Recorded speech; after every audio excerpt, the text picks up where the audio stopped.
Welcome to the Genius Factory. Enjoy the video. In this video, I will explain how to make potato salad and plate up. First, you'll need to cook your potatoes. Place them in a pot on a hob until they are fully cooked. Once done, take the cooked potatoes and move them to a chopping board. Use your character to chop them into smaller pieces. Finally, combine these chopped potatoes with a serving of mayonnaise to create the basic potato salad dish. This simple process forms the foundation for serving this popular side.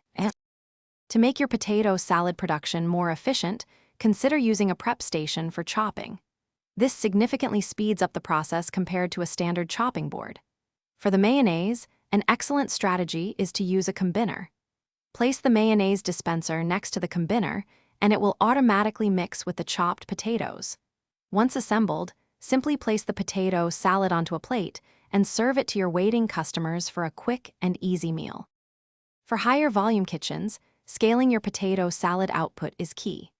Implement multiple hobs to cook several batches of potatoes at once, drastically reducing prep time.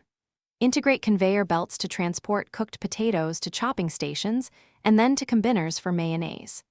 This creates a smooth, automated flow. Consider adding a portioner after the combiner to automatically divide large batches into individual servings, ready for plating and delivery. Achieving the ultimate potato salad setup involves optimizing your kitchen layout. Design a compact space where ingredients flow seamlessly from cooking to chopping, combining, and plating, minimizing character movement.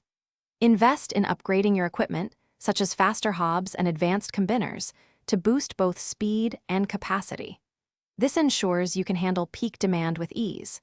Remember to check the description for a link to a fantastic book about money, along with other great deals that might help your real-life finances too. Thanks for watching. If you found this helpful, don't forget to like and subscribe.